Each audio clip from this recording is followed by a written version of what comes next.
ہو گئے تو پھر اللہ تبارک و تعالیٰ کی طرف سے رحمتیں برسیں گی، عافیت کی بارش ہوں گی، اور اللہ تبارک و تعالیٰ انعام اور اکرام کی بارش کرے گا.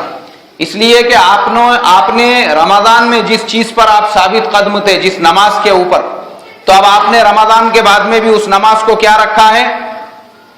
باقی رکھا ہے. کیسا رکھا ہے بھائی؟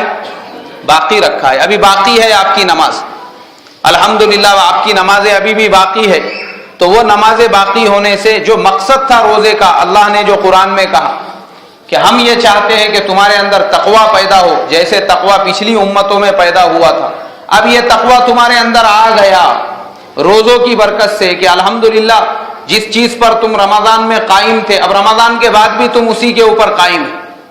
اب اگر کوئی آدمی رمضان میں تو قائم تھا، روزانہ تہجد بھی پڑھ رہا تھا، اشراق اور چاشت بھی پڑھ رہا تھا، اور پھر رمضان کے اندر جو ہے اوابین کا بھی اہتمام کر رہا تھا، 20 رکعت تراویح کی نماز بھی پڑھ رہا تھا، اور جیسے ہی رمضان ہوئے، رمضان کے دوسرے دن کی صبح سے گل ہو گیا مسجد میں سے، نہ جماعت کا ٹھکانہ ہے نہ نماز کا ٹھکانہ ہے، تو اس کا مطلب یہ ہے کہ رمضان کی جو نورانیت ہے وہ اس کو حاصل نہیں ہوئی، رمضان کے جو برکات تھے وہ اس کو نہیں ملے. رمضان کے برکات تو اس وقت سمجھے جائیں گے جب یہ آدمی رمضان کے بعد میں بھی فرائض کا پورا اہتمام کرے گا.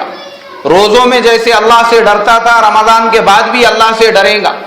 رمضان میں اگر یہ قرآن کی تلاوت کرتا تھا، بہت سارے لوگ دیکھنے میں ملتے ہیں رمضان کے مہینے میں روزانہ 10 رکعت 10 پارے قرآن پاک کی تلاوت کرتے ہیں، اور روزانہ آدھا قرآن پڑھتے ہیں. اور بعض تو ایسے ہوتے ہیں کہ رمضان میں ایک قرآن پڑھتے ہیں، اور بعض ایسے ہوتے ہیں کہ رمضان میں فجر بعد قرآن کی تلاوت، عصر بعد قرآن کی تلاوت، ظہر بعد قرآن کی تلاوت، مسلسل تلاوت ہوتی ہے.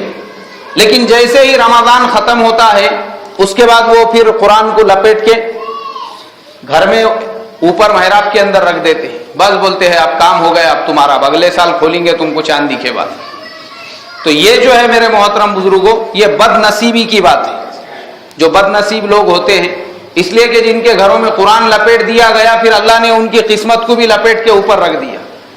اس لیے قرآن پاک کی روزانہ تلاوت کا اہتمام کرنا چاہیے. روزانہ، چاہے تھوڑا کیوں نہ ہو، تھوڑا ہم سے کیوں نہیں پڑھا جا سکتا، لیکن روزانہ قرآن پاک کی تلاوت کا ہم نے اہتمام کرنا چاہیے. اپنے گھر میں بولو، مسجد کے اندر بولو. جب ہم رمضان میں اتنا ٹائم قرآن پڑھ رہے تھے تو رمضان کے بعد ہم کو قرآن پڑھنے میں کیا حرج ہوا؟ اس کے بعد کیوں ہم کو وقت نہیں مل رہا ہے قرآن کی تلاوت کے لیے؟ اس لیے کہ اب اگر ہم رمضان کے فوراً بعد سے وہ تمام چیزوں کو کنٹینیو کریں گے تو وہ کرنے میں ہم کو آسانی رہے گی. اگر تھوڑا سا بھی گیپ پڑا، اس لیے کہ ہوتا یہی ہے کہ رمضان کے فوراً بعد میں آدمی دنیاوی چیزوں میں مشغول ہو جاتا ہے. گھومنے جا رہے ہیں، پھر وہاں پہ نمازوں کا کوئی ٹھکانہ نہیں ہے، واٹر فالز کے نیچے جا رہے ہیں نہانے کے واسطے میں، وہاں پہ ظہر کی نماز کا بھی ستیہ ناش ہو گیا، عصر کی بھی نماز چلی گئی، مغرب کی بھی نماز کا کوئی ٹھکانہ نہیں ہے. گھر پہ آئے تو ایک دم بالکل تھکے ہوئے تھے تو پھر بغیر عشاء کی نماز پڑھ کے سو گئے. اب اتنے مبارک دن، عید کے دن ہی نمازوں کا ستیہ ناش ہو گیا. پھر دوسرے دن سے نمازوں میں سستی شروع ہو گئی، پھر ویسی جہاں پر تھے وہاں پہ چلے گئے، پھر کوئی نمازوں کا اہتمام نہیں رہا. تو پھر ہم کو رمضان المبارک کی برکات حاصل نہیں ہوئی جیسی حاصل ہونا چاہیے تھا. تو اس کے لیے رمضان کے فوراً بعد سے تمام چیزوں کو عید کے دن سے ہی کنٹینیو کرنے کا، عید کے دن سے ہی کیا کرنے کا. اسی لیے اللہ کے نبی صلی اللہ علیہ وسلم نے رمضان کے بعد کے 6 روزوں کو سنت قرار دیا ہے، تاکہ رمضان کی جو ہماری عادت چھوٹ گئی ہے روزوں کی، رمضان میں جو رکھنے کی، وہ کہیں ہم سے ہمیشہ کے لیے نہ چھوٹ جائے، سال بھر کے لیے، بلکہ عید کے بعد بھی ہم 6 دن روزے رکھیں گے تو تھوڑی وہ چیز ہمارے اندر باقی رہے گی، اور اسی کی برکت سے پھر ہم تھوڑے اعمال میں جڑے رہیں گے، تو اعمال سے ہمارا کنیکشن باقی رہے گا، قرآن کی تلاوت سے، نمازوں کے اہتمام سے. تو رمضان میں جتنے اعمال ہم نے بہت زیادہ اعمال کیے، اس کا مطلب یہ نہیں ہے کہ رمضان کے بعد وہ سارے اعمال چھوڑ دینے کا، بلکہ وہ تمام اعمال پہ ہم کو کیا رہنے کا ہے بھائی؟ جمع ہوا رہنے کا تمام اعمال کے اوپر. بہت سارے لوگ رمضان میں ٹوپی پہننا شروع کرتے، اور رمضان کے بعد ٹوپی نکال کے رکھ دیتے. بہت سارے نوجوان رمضان میں داڑھیاں رکھتے اور رمضان جیسے ہی ختم ہو گیا رمضان کے بعد میں پھر وہ داڑھی کو کم کر دیتے. بہت سارے لوگ رمضان کے مہینے میں صدقہ کرتے, خیرات کرتے اور رمضان میں بہت سارے بڑے بڑے اعمال کرتے, لیکن جیسے ہی رمضان کا چاند نظر آ گیا, عید کا چاند نظر آ گیا, رمضان کے بعد وہ سارے اعمال کو چھوڑ دیتے. ایسے ہی ایک نوجوان سے میری ملاقات ہوئی. میں نے اس سے کہا کہ بھائی کیا ہوا, تم نے ٹوپی پہننا شروع کیے تھے, داڑھی بھی رکھے تھے ماشاءاللہ, ابھی عید کے 8 دن بعد میں سب کچھ ختم ہو گیا. وہ کہنے لگے کہ مجھے سب نام رکھ رہے تھے, لوگ میرے اوپر اعتراض کر رہے تھے. گھر میں گیا تو بیوی کہنے لگی کہ عید کا چاند اب نظر آ گیا, اب یہ سب کو روانگی کے آداب دے دو. اماں کہنے لگی, بھائی لوگ کہنے لگے, دوست کہنے لگے کہ یار تو تو 1 مہینے میں مولانا بن گیا.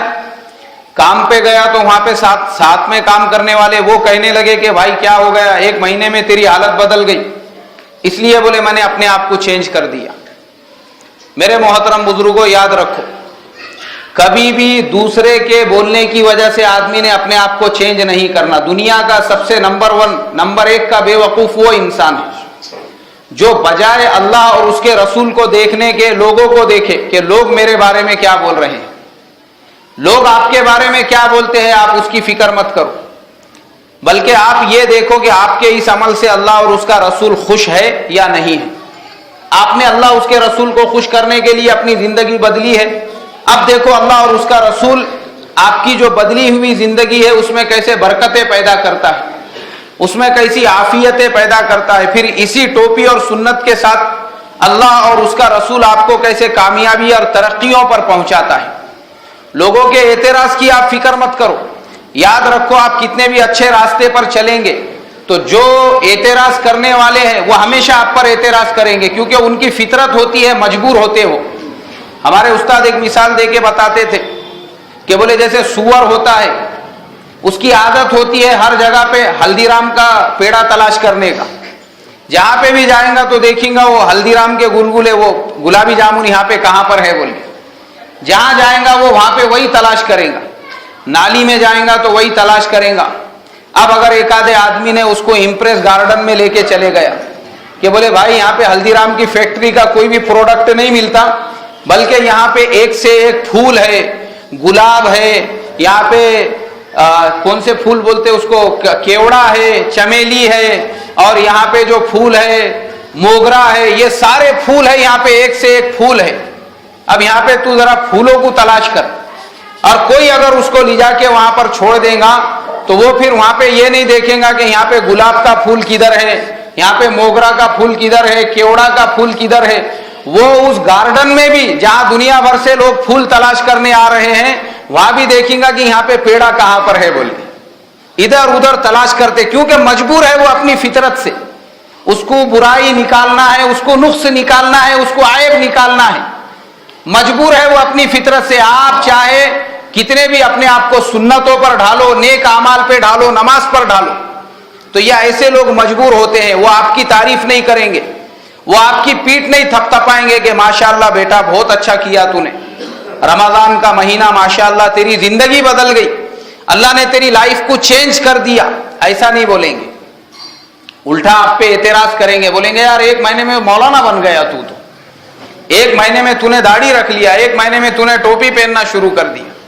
تو میرے محترم بزرگوں, ہم ان کے اعتراض کی فکر نہ کریں, بلکہ ہم اپنے عمل پر کیسے رہیں, ثابت قدم رہے, اللہ اور اس کے رسول صلی اللہ علیہ وسلم کی ذات پر بھروسہ کر کے. اور رمضان میں آپ کو ایسے کئی واقعات سنا چکا ہوں کہ ایسے کئی اللہ والے جن کی تاریخ ہم اٹھا کر دیکھیں گے, ایک بار جب انہوں نے اپنی زندگی کو بدل دیا تو واپس پھر انہوں نے اپنی پرانی زندگی کی طرف پلٹ کر دیکھا کیا؟ نہیں پلٹ کر دیکھا. بدل گئی زندگی, اور پھر اللہ تبارک و تعالی نے ان کی زندگیوں کو ایسے بدلا کہ وہ دنیا کے لیے نمونہ بنے. کس کے لیے نمونہ بنے؟ دنیا کے لیے نمونہ بنے. ایک بار جب پلٹ گئے, حضرت خواجہ معین الدین چشتی رحمۃ اللہ علیہ وہ 40 سال تک کھیت میں کام کیا کرتے تھے. کھیت تھا ان کے باغ تھے ایران کے اندر, سنجر جہاں پیدا ہوئے تھے ان کے باغ تھے. لیکن ایک مرتبہ ایک اللہ والے راستے سے گزرنے لگے, باغ میں رک گئے پانی پینے کے واسطے میں, اور انہوں نے بیچاروں نے خدمت کی ان کی, خوش ہو گئے, خوش ہو کر بہت ساری دعائیں دی, اور وہ دعاؤں کا اثر یہ ہوا ان کے دل پر کہ انہوں نے یہ ارادہ کیا کہ اے اللہ, جیسے یہ اللہ والے تھے اب میں بھی اپنے آپ کو ویسا ہی بدل دوں گا. تو ان کی سیرت کے اندر یہ بات لکھی ہوئی ہے کہ 40 سال کے بعد پھر انہوں نے ایک مدرسے میں داخلہ لیا اور اس کے بعد حافظ قرآن بنے.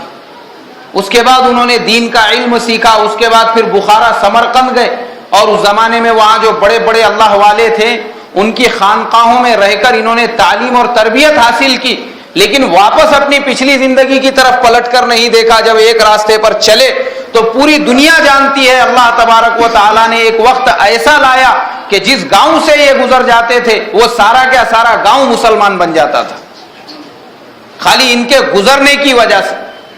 کائی کی وجہ سے؟ ہاں, بیان کرنا تو بہت بات کی بات ہے, صرف گزر جاتے تھے جس گاؤں سے وہ پورا کا پورا گاؤں مسلمان ہو جاتا تھا. اللہ نے یہ چیز کب عطا کی؟ جب انہوں نے اپنی پچھلی زندگی کی طرف پلٹ کر نہیں دیکھا. تو ہدایت اللہ دیتے ہیں رمضان میں, دلوں کو نرم کرتے ہیں, تبدیلی آتی ہے, آدمی نمازوں کا پابند بنتا ہے, ٹوپی پہننا شروع کرتا ہے. رمضان ہونے کے بعد ان کو نہیں چھوڑنا چاہیے, بلکہ چاہے دنیا کچھ بھی کہے. دنیا کی عادت ہے, لوگ آپ کو برا ہی کہیں گے, لوگ آپ کی ٹوپی پہ اعتراض کریں گے, داڑھی پہ اعتراض کریں گے, آپ نے اگر ایسا سنت لباس پہنا ہے لوگ اس پر بھی اعتراض کریں گے, بولیں گے یار تو بہت فیشنیبل تھا, تجھے تو ڈینیم کا پینٹ لگتا تھا, تیرے کو تو پارکر کا شرٹ لگتا تھا, اور تیرے کو تو یہ لگتا تھا, تجھے تو وہ لگتا تھا, تو نے تو اپنی پوری لائف چینج کر دیا. لوگ آپ پر اعتراض کریں گے, آپ کے دوست کریں گے, آپ کی بیوی کریں گی, آپ کے رشتہ دار کریں گے, لیکن ہم کو ان کی باتوں پر دھیان نہیں دینا ہے. ایک بار ہم نے جب اللہ اور اس کے رسول کے راستے پہ چلنا شروع کر دیا, بس اب ہم کو چلنا ہے. اور دیکھو جو لوگ جب وہ ثابت قدم رہے, انہوں نے بدلا نہیں اپنے آپ کو, اللہ نے ایسے لوگوں کے طفیل میں دنیا کی تاریخیں پلٹ